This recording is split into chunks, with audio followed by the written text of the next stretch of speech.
e tudo mais. E uma coisa que é engraçada, né? Nos Estados Unidos, se você falar mentira no tribunal, você é condenado por aquela mentira. Aqui não, né? Aqui você pode mentir. Pode mentir, é pode isso? ficar calado. O réu pode. Então, o Só réu pode. Testemunha não. Testemunha não. é crime. Agora o réu Inclusive, pode mentir. O réu pode mentir à vontade. Por isso ninguém quer ser testemunha. Ah, você foi... Eu vi nada. Qual que é Nunca... essa diferença, vocês acham, da justiça americana e justiça brasileira? Eu ia perguntar para os professores aí. Bom, a ideia no Brasil é a proteção de todos os direitos e garantias em relação ao réu, e isso dá para ele o que a gente chama de amplitude de defesa. Então, o réu ele vai se defender com todas as formas possíveis, e como o Estado, em tese, tem mais armas e mais meios de condená-lo... Em tese. Em tese. Então, cabe ao Estado demonstrar ali a culpa do réu, né? O ônus da acusação é do Ministério Público, a ele cabe demonstrar isso aí. Então, em tese, era como se você tivesse um grande poder estatal contra um único indivíduo. Então, para ter uma paridade de armas, assim dita, que é um dos princípios processuais penais, a ideia de que o réu poderia se valer de todas as formas de provas. Inclusive, pode se valer de provas até consideradas ilícitas. Para a defesa, pode provas ilícitas. Por exemplo? Ele conseguiu obter uma prova através de um crime, mas essa prova... O inocente naquele fato, essa prova é válida para a defesa. Se for para acusação, não. Entendi. Por exemplo, um grampo, alguma coisa assim. Perfeito, perfeito. Então eu, como réu, eu posso, de repente, fazer um grampo, gravar alguma teve situação. um famosíssimo, será que eu posso falar? Pode. Tá, vocês não lembram do grampo no Telegram, do Moro? Ah, sim. Aquilo era legal. do Aí você fala, porra, como que isso serviu? Porque era pra inocentar. Para mudar a opinião O réu. pública, né? Era pra inocentar o réu na época, né? Que era o... Ali teve dois vieses, para inocentar e aquilo poderia servir também contra ele criminalmente. Mas, como eu disse, apenas para defesa que pode ser utilizado provas Não poderia ilícitas. ser usado, então. Exatamente, para criminalização não. Exatamente. Nesse parâmetro, é interessante a gente pensar nisso aí, como você fala dos pesos e contrapesos, né? Você tem todo o amparato do Estado, mas também se a gente pensar do lado, como a gente fala da legislação americana, talvez você tenha a celeridade do negócio, né? Isso. Ou seja, de você realmente chegar ao criminoso, chegar aos vias de fato, porque ele sabe que se ele mentir, a pena dele vai ser agravada, vai ter agravante. Se ele não mentir, você tem as benefícios porque você estava cooperando com a investigação. Mas o Brasil, assim como os Estados Unidos, tem um recurso maravilhoso e que eu falo para todo mundo na delegacia, direito ao silêncio, sem te incriminar. E isso aí vem, inclusive, dos Estados Unidos, que é os avisos de Miranda, que eu não vou tentar falar em inglês aqui, mas vem... Que a gente vê no filme, né? Exatamente. Você tem o direito de ficar calado e tudo que você disser será usado contra você. Exatamente. Então, o preso, né, a principal função que eu tenho ali como delegada, a primeira coisa é informar que ele tem direito ao silêncio. É a melhor coisa que tem. Porque se tem algo que esse cara vai fazer pra mim, Vilela, é mentir. Então, assim, eu me sinto idiota ouvindo aquela mentira, as mais cabulosas. Cara, já ouvi cada mentira. A gente vai conversar. Tá falando de delegacia ou De relacionamento? delegacia. Por enquanto, delegacia, né? Depois de nós dois ficamos assim, bom. Não sei, que ela falou com uma raiva, né? Já ouvi cada mentira. Não, mas coitada. Então... Você tá olhando a cara e falando...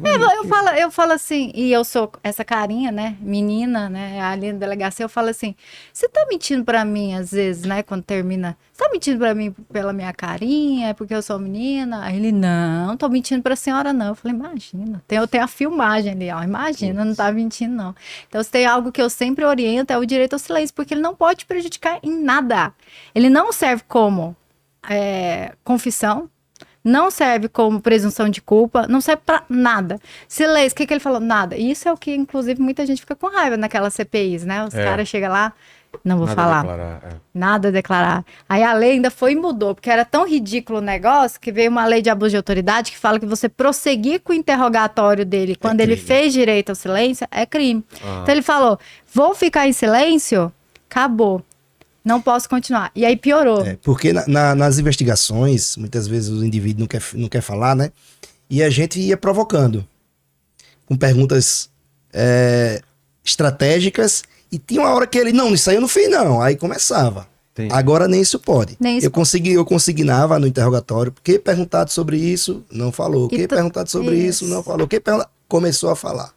Exatamente. Isso não pode mais? Não pode Não. mais. Ele Falou quer o ficar em silêncio silêncio, eu não posso desde mais 2019. Nenhuma pergunta. insistir em nenhuma pergunta. Nenhuma. Agora, o que fica mais desequilibrado ainda que a gente fala, né? Que tem um momento, então, que a paridade de armas, ela começa a ser criticada. Alguns criticam, né? Eu tô trazendo desequilíbrio, mas alguns acham que ainda é justo. Que é o fato do silêncio parcial. Que foi admitido também pelos tribunais. Que é o seguinte, eu não vou responder nenhuma pergunta da acusação. Só da defesa. Da defesa. Aí ele pode. Pode.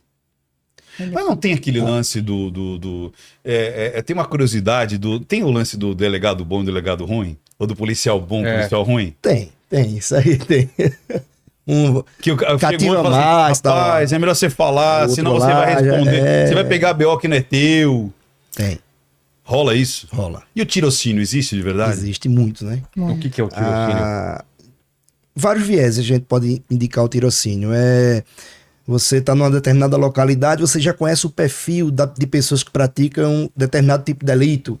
Esse indivíduo tem um perfil mais que é estuprador, assaltante. Você Estelionatário. Estelionatário. Quando chega, eu trabalhei um tempo na delegacia de capturas, quando o pessoal capturava alguém, passava, eu já bati o olho, isso aí é tal. Aí quando eu olhava, realmente foi que tal crime. E a vivência policial, você vai aprendendo muita coisa, muita malícia, porque a gente lidar com pessoas, muitas vezes, da pior espécie que existe, né? Criminosos que estupraram, mataram, esquartejaram. Você só lida com isso, né? Exatamente. E a gente eu quando entrei para ser delegado de polícia, eu tinha uma visão, eu fui criado meio numa bolha, e quando cheguei lá eu acreditava em todo mundo diz a verdade e tal. Daqui a pouco eu comecei a perceber que realmente, principalmente as pessoas investigadas, mentem e muito. Muito. Mas isso é um ponto importante para que também a gente, muitas vezes, identifique que aquele criminoso está dizendo a verdade. E que eu já peguei vários casos de pessoas que eram apontadas como autores de crimes gravíssimos, que começou a falar comigo, eu sentia algo, uma sensibilidade, que ele estava falando a verdade.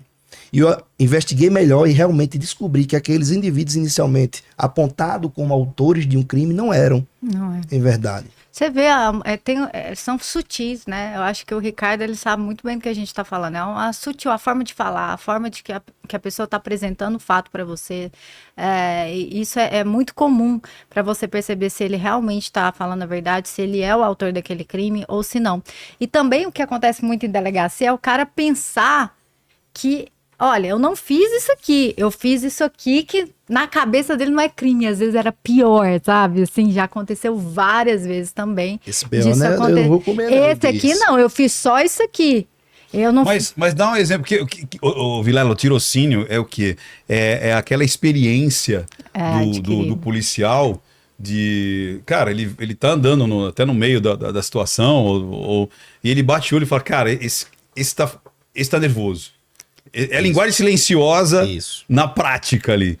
É às vezes uma gíria que ele usa, é às vezes um olhar, não é isso? A forma de caminhar. A forma de caminhar. O local que ele está. E, curioso sobre o tirocínio policial, o STJ, ele invalida, né, a prova escolhida. O indivíduo foi achado com droga, com base no tirocínio policial. Tem processo sendo anulado, porque o tirocínio policial não serve para tal fim. Mas tem que graças ter a Deus elementos o STF. objetivos. E o que seriam elementos objetivos? Isso, o STJ. Então, como é que vai fazer isso? Então, o que aconteceu? O STJ meteu um monte de julgado ano passado. STJ, te amo, tá? Se um dia, né, alguma coisa acontecer. Adoro, Rogério Sketch, beijo. O STJ, ano passado, começou a meter um monte de julgado, anulando. Acho que vocês viram, né? Soltou até criminosos famosos, de organizações criminosas, etc e tal. Invalidando determinadas provas obtidas, entendendo que foi baseada somente no tirocínio policial. Porque o cara avistou a viatura, saiu correndo, não era motivo para abordá-lo. Porque o cara ficou nervoso na frente do policial, não era motivo para abordá-lo. Então invalidava tudo e falou que tinha que ter um critério objetivo acerca do que seria tal chamada fundada suspeita. Só que começou a bater no STF. A primeira foi a Carmen Lúcia, que monocraticamente falou que o STJ estava legislando, falando, olha, não tem isso escrito no Código de Processo Penal, vocês estão exigindo mais do que precisa. Veio o Alexandre de Moraes no mesmo sentido, veio o Zanini no mesmo sentido, então todos estão acompanhando a ideia de que, olha, o tirocínio policial é válido, sim. né? A forma que a A pessoa se experiência do comporta, trabalho, né? a forma, mas assim, não, ele não pode ser a única justificativa para abordar a pessoa. Eu olhei, eu acho que esse aqui eu vou, mas ele junto com outras situações Outros que elementos. normalmente é o que leva o nosso tirocínio, né? É o local que está, o comportamento, o nervosismo, a forma que ele vai agindo ali, ele pode sim, em conjunto, ser utilizado e validar a busca pessoal e até mesmo em algumas situações a própria busca domiciliar. Mas justamente isso não é a inteligência policial que todo mundo fica reclamando? Ah, porque a inteligência, tem que ter a investigação. Isso não é investigação? Isso não é essa parte antes de dar um tiro, antes de sacar uma arma, antes de sair correndo atrás? A grande maioria desses julgamentos foram decorrentes da polícia ostensiva. A polícia está fazendo ronda naquela localidade e tal, observa e a polícia já sabe o perfil, onde é que tem, pela experiência mesmo, a vivência do dia a dia. Mas... Olha, de fato, eu não posso negar que qualquer pessoa fica nervosa diante da polícia. Eu já, né, eu passando ali qualquer lugar, se eu acho que a polícia me abordar, eu vou ficar nervoso. Mas Mesmo então... você não devendo nada. Mas é porque aqui você tem que observar nervosismos e nervosismo. E como isso é trazido dentro do processo também, entende? Então, assim, é óbvio que a gente sabe, não tô aqui 100% falar que a polícia nunca errou, né? Então, não tô para defender isso, óbvio. Eu não posso, simplesmente o nervosismo, etc. e tal. Mas sabe o que é interessante? Que a discussão é que em todos os casos, tinha alguma coisa. Tinha alguma coisa.